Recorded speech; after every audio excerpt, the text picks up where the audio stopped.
à tous, en ce 19 mai 2023, aujourd'hui on se retrouve pour un nouveau bulletin météo tropical, un nouveau point météo tropical. Et donc on va commencer par l'Atlantique, où d'après le National Hurricane Center de la NOAA aux États-Unis, il n'y a aucun risque de développement de cyclone dans les 7 prochains jours. Donc on va un petit peu malgré tout regarder tout ça. Donc on a déjà deux gros anticyclones qui sont placés au milieu de l'Atlantique, une ligne orageuse pluvio-orageuse au milieu.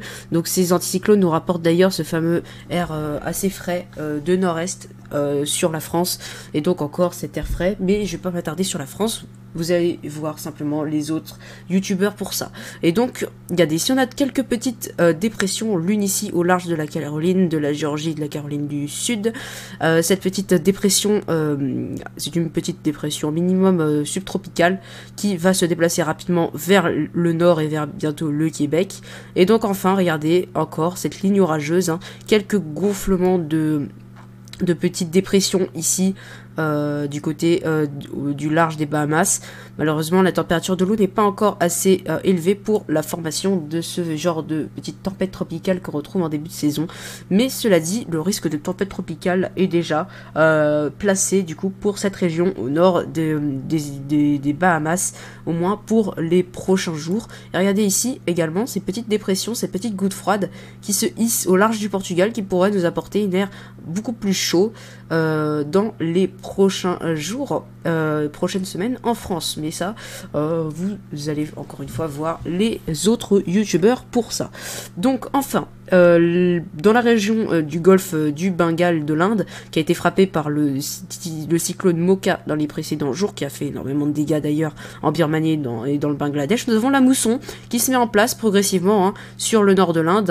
Progressivement, on a la fin de cette période de forte chaleur qui semble pointer le bout de son nez, donc c'est pas mal de précipitations qui vont tomber, donc globalement environ 100 mm à certains endroits. Les températures dans cette zone qui sont quand même assez élevées de base, et donc sous la mousson, regardez, des anomalies de température jusqu'à 16 degrés en dessous des normales, faisant des températures donc nettement plus supportables pour la zone. Regardez, on retrouve encore des températures élevées, très élevées en Inde, même avec parfois jusqu'à 43 degrés généralisés sur une partie du pays, jusqu'à 48 degrés dans le désert pakistanais. Et donc encore cette vague de chaleur très intense, encore autour de la région de l'ancienne Indochine. On retrouve ici des températures encore très élevées, parfois jusqu'à 40 degrés. C'est très anormal pour la région, qui est avant tout concernée par des températures autour des 30 à 35 degrés. Donc on le remarque ici à l'anomalie de température, on voit des températures nettement plus élevées que les moyennes de saison. Enfin, on va atteindre le plus intéressant dans les prochains jours, le Pacifique Ouest, avec des minimums dépressionnaires très intenses qui vont se creuser, notamment ici un petit typhon qui va se creuser. Donc je vais évidemment vous suivre de manière journalière dans les prochains jours, et donc ce typhon va remonter vers le nord, se creuser progressivement, regardez, jusqu'à atteindre ici les 950 hectopascales, et donc ce typhon ne menacera pas de terre pour le moment, avant également ici la formation d'un autre petit typhon qui lui aussi ne menacera normalement pas de terre. Et regardez, ça y est, le début de saison pour les typhons va se mettre en place. Alors cette année, c'est une année sous El Niño, donc année sous El Niño est égale à température plus élevée dans le Pacifique, et notamment du coup plus de typhons dans le Pacifique ouest, dans l'ouest du Pacifique, donc globalement comme en 2016 avec une trentaine de phénomènes, alors que l'année dernière il y en a eu une quinzaine, peut-être 20, et donc cette année s'annonce être une année un petit peu plus chargée pour les typhons. On voit là quand même déjà jusqu'à 4 phénomènes dans les 3 prochaines semaines. L'année des typhons est très large, de mai à novembre, ce qui en fait donc pas mal de vidéos pour les typhons cette année. Et donc maintenant on va attaquer la dernière région avant de passer aux globalités, donc avec la température de l'eau en globalité, donc l'est du Pacifique, donc calme plat pour l'instant, encore quelques précipitations intenses, quelques développements de perturbations, mais calme plat dans la région. C'est assez inhabituel pour la saison de ne pas avoir de phénomène dans cette région. On va désormais passer à l'analytics global des océans. Donc on a la température de l'eau juste ici, globalement 30 degrés dans le golfe du Bengale. Là, on voit bien ici la traînée du cyclone Mocha. Également dans le Pacifique ouest, on a globalement de l'eau à 30 degrés, et dans le Pacifique est également, on va regarder ici, c'est mieux, donc là c'est le typhon, le développement du typhon.